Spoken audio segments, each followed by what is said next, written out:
Bismillahirrahmanirrahim. Assalamualaikum warahmatullahi wabarakatuh. Allahumma sholli ala sayyidina Muhammad wa ala sayyidina Muhammad.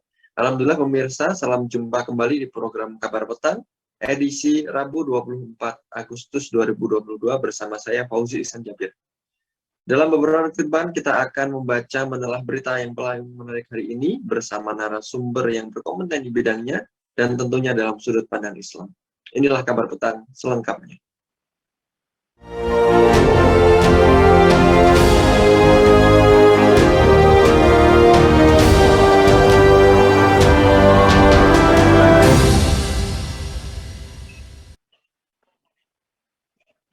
Mahfud MD menyoroti budaya birokrasi di Indonesia dalam pernyataan baru-baru ini. Mahfud MD menyoroti budaya birokrasi dalam fungsi jabatan sebagai pelaksana tugas (PLT), Menteri Pendayagunaan Aparatur Negara dan Reformasi Birokrasi Menpan RB. Mengenai budaya birokrasi di Indonesia, Mahfud MD memaparkan tentang proses kerja pelayanan publik yang sering membuat orang susah. Dalam hal ini, Mahfud MD menyebut birokrasi di Indonesia berisi budaya korupsi yang mendarah daging, sehingga pelayanan publik yang menjadi hak setiap warga negara dipersulit dengan jangka waktu penyelesaian tak menentu. Pertanyaannya, bagaimana persepsi publik terhadap birokrasi di Indonesia dan juga apa dampak tingkat korupsi yang tinggi dan fraud yang terjadi di lingkungan pemerintahan? Dan juga pertanyaannya, apa solusi atas masalah birokrasi di Indonesia? Alhamdulillah, untuk membahasnya, kami terhubung dengan Bung Adi Victoria, selaku pengamat politik dari Geopolitical Institute. Assalamualaikum warahmatullahi wabarakatuh, Bung Adi. Waalaikumsalam warahmatullahi wabarakatuh. Alhamdulillah, sehat Bung Adi? Sehat Bung Fauzi, alhamdulillah. Alhamdulillah. Bung Adi, terkait dengan hal ini, Transparency International Corruption Perspective Index yang dikeluarkan tahun 2022 mempublikasi bahwa dokumen dalam bentuk Corruption Perspective Index tahun 2020 diketahui Indonesia berada di peringkat 102 dengan nilai 37. Hal ini juga cukup kontras apabila dibandingkan dengan negara Singapura yang berada pada peringkat ketiga dengan nilai 85. Posisi Indonesia juga bisa dikatakan sejajar dengan negara Thailand yang dalam hitungannya yaitu 104 dan Vietnam 104 juga. Lalu bagaimana persepsi publik terhadap birokrasi yang ada di Indonesia ini, Bung Adi? Iya, Bung Fauzi, sangat menarik sekali ya data yang dikeluarkan oleh Corruption Perception Index tahun 2020 ya. Jadi kalau kita mencermati itu, jadi emang kalau membaca rilisan dikeluarkan oleh Transparency International tersebut, itu kan IPK dari Indonesia itu subhanallah itu di 37 ya, di 37 dari kemudian total semua dan dari peringkat 102 seperti itu. Nah, perlu kita ketahui bahwa kemudian Transparency International ini melibatkan sekitar 180 negara ya dalam survei IPK-nya seperti itu. Nah, skor 0, jadi ada semacam range tadi itu dari angka 0 sampai dengan 100. Kalau 0 itu bukan berarti bersih ya, bukan berarti bersih dari tidak ada tindakan korupsi seperti itu, tapi kemudian itu menandakan negeri tersebut atau negara tersebut adalah negeri yang sangat korup seperti itu. Kalau angka 0, kemudian kalau yang sebaliknya sampai 100 negeri yang kemudian menandakan bersih dari korupsi. Nah, Indonesia sebagaimana tadi disampaikan di tahun 2020 itu nilai indeksnya itu ya, indeks persepsi korupsinya 37 ya. Jadi di bawah 50 ya, 50 ke bawah seperti itu menandakan kemudian tingkat korupsi birokrasi negeri cukup sangat memprihatinkan.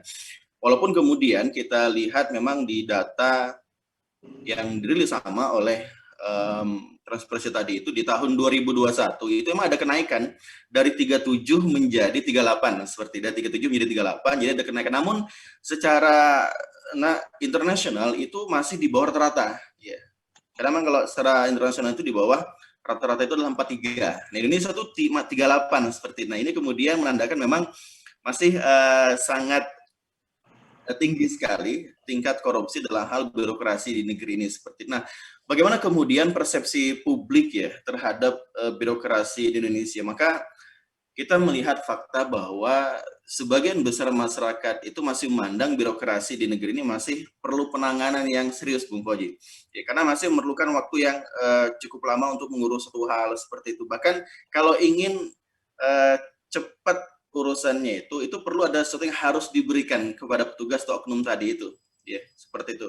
Maka intinya pelayanan yang selama ini masih dilakukan oleh pejabat seperti itulah hal birokrasi dirasakan masih belum memperoleh tanggapan yang positif ya dari masyarakat karena masih adanya pungli, ya penyalahgunaan jabatan, wewenang sampai aktivitas tindakan korupsi yang terjadi di birokrasi kita seperti. Jadi kalau kita lihat faktanya, masyarakat masih melihat bahwa birokrasi di negeri ini tuh masih perlu perbaikan yang begitu dalam ya agar kemudian bisa memberikan pelayanan yang terbaik bagi masyarakat seperti itu. Gitu Bung Fauji.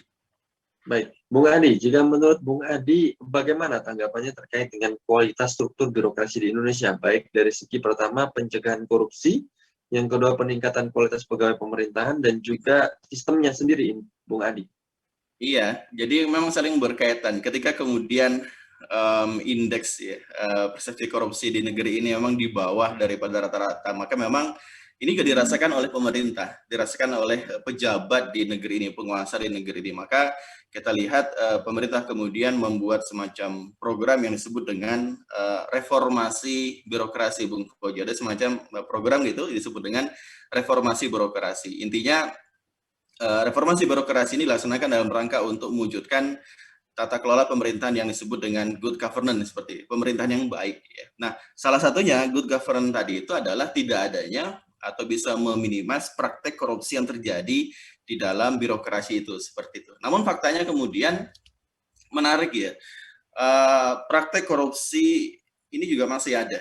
Ya. Bahkan kita masih ingat ya, misalnya peristiwa kasus korupsi yang cukup fenomenal itu peristiwa korupsi EKTP, elektronik EKTP yang awal-awal seperti itu. Hampir separuh dana proyek itu misalnya 2,314 triliun itu menjadi bajakan, yang menjadi bancakan dari sejumlah oknum, separuhnya ya, subhanallah. Ini kemudian menandakan bahwa reformasi birokrasi di negeri ini, bahkan di Kemendagri ya dalam hal ini itu tidak mampu mencegahnya.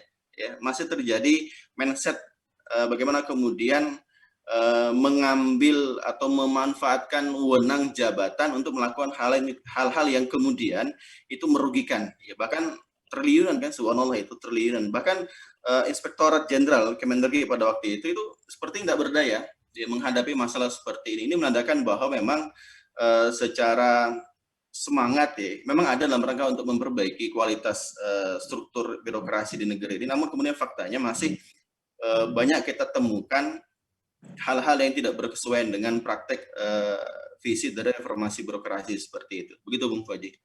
Baik, Bung Adi, berbicara terkait dengan korupsi yang ini juga sangat tinggi di Indonesia dan terjadi fraud yang terjadi di lingkungan pemerintahan.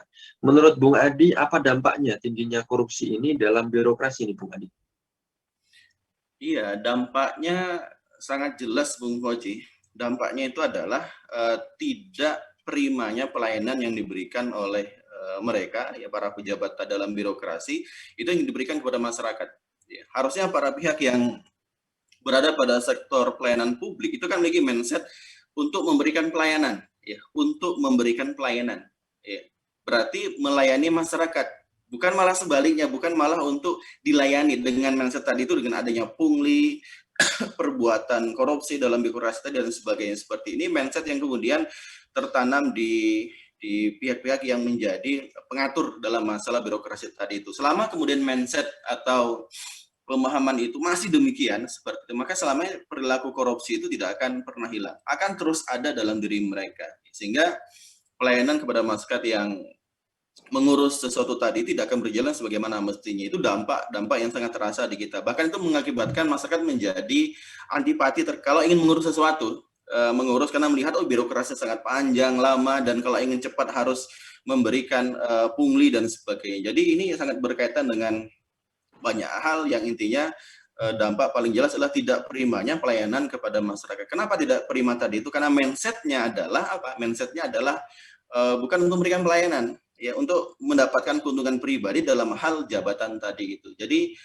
tidak akan memberikan perkara yang itu bisa memberikan pelayanan prima kepada masyarakat dalam sektor publik seperti itu. Gitu Bung Koji. Bung Adi, tadi sempat kita singgung terkait dengan reformasi birokrasi yang dilakukan oleh pemerintah saat ini. Ya. Pertanyaannya, apakah ini sudah terwujud birokrasi yang bersih, akuntabel, dan berkinerja tinggi? maupun birokrasi yang efektif dan efisien, dan juga birokrasi yang mempunyai pelayanan yang berkualitas ini, Bung Adi. Iya, jadi betul tadi disampaikan bahwa ketika kemudian IPK Indonesia itu 37 atau kemudian naik 1 ya ke 38, dan juga memang dengan hal itu kemudian pemerintah mencoba untuk membenahi nih birokrasi yang terjadi di negeri ini seperti itu dengan nama atau kebijakan yaitu reformasi birokrasi seperti itu. Tapi kalau kemudian kalau ditanyakan apakah sudah terwujud birokrasi yang bersih, ya, akuntabel, bikin kerja tinggi dan sebagainya, maka faktanya masih kita lihat itu belum memenuhi dari target tujuan reformasi birokrasi itu, Bung Fajri. Masih kita temukan beberapa hal birokrasi yang itu terjadinya pungli, tindakan korupsi dan sebagainya. Bahkan terbaru kan kebijakan kita lihat itu kasus suap korupsi yang dilakukan oleh seorang rektor ya di suatu universitas seperti itu. Itu kan berkaitan dengan birokrasi juga ya, seperti kenapa ini terjadi? Ya, kenapa ini terjadi? Karena mindset tadi itu, mindset. Ya. Ketika ada jabatan wewenang tadi itu dimanfaatkan dalam rangka untuk memenuhi kebutuhan hidupnya, memenuhi syahwatnya, ya seperti itu.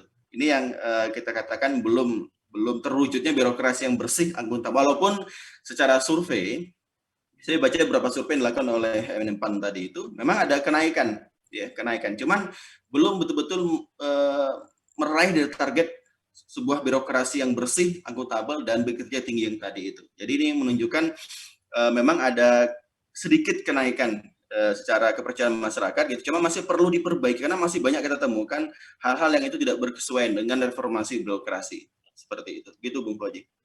Baik. Menurut Bung Adi, sebenarnya apa solusi yang komprehensif untuk mengatasi birokrasi yang korup ini, Bung Adi? Iya, solusi yang komprehensif yang berkaitan dengan masalah birokrasi di negeri ini kan kita lihat, kita rasakan, bisa kita indra, yaitu berkaitan seperti benang kusut. Ya, ini berkaitan dengan dua hal, Bung Hoji. Berkaitan dengan person, ya, person yang menjadi PIC terkait dengan beberapa kebijakan tadi itu, atau orang yang bertanggung jawab ya dalam hal masalah kebijakan birokrasi. Yang kedua adalah sistem. Ya. Kita memerlukan sosok-sosok orang yang amanah di dalam bekerja. Ya, sosok yang amanah, yang itu kalau boleh dikatakan sosok yang takut mati. Ya. Takut mati. Kenapa takut mati? Karena dia tahu bahwa seluruh aktivitas kehidupan di dunia dalam masalah amanah sebagai seorang pejabat negara, sebagai seorang yang diberikan amanah untuk duduk di bagian birokrasi pelayanan publik tadi itu ada pertanggungjawaban.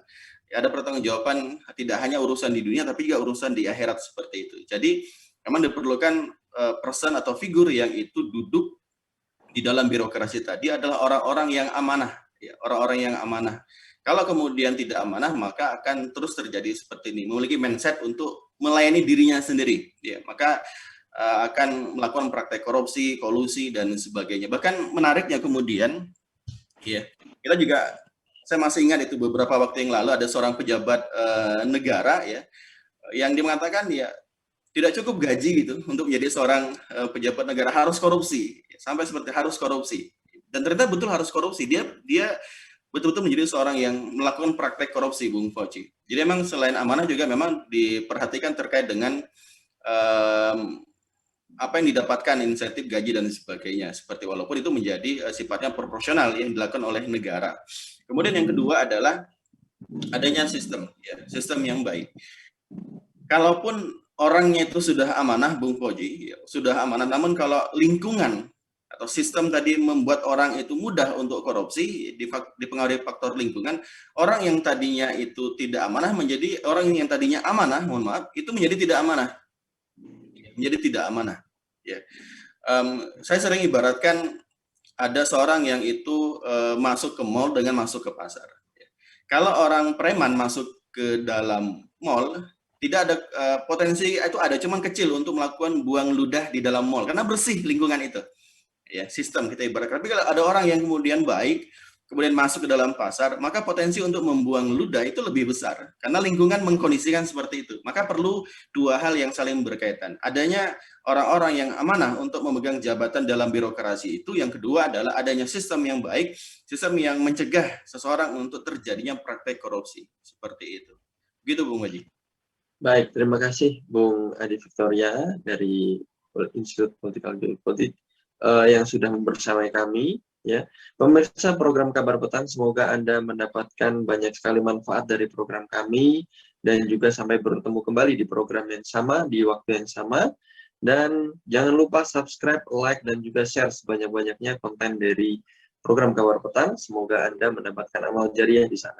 Akhirnya saya Fauzi Ihsan Jabir bersama kru yang bertugas mohon undur diri. Wassalamualaikum warahmatullahi wabarakatuh.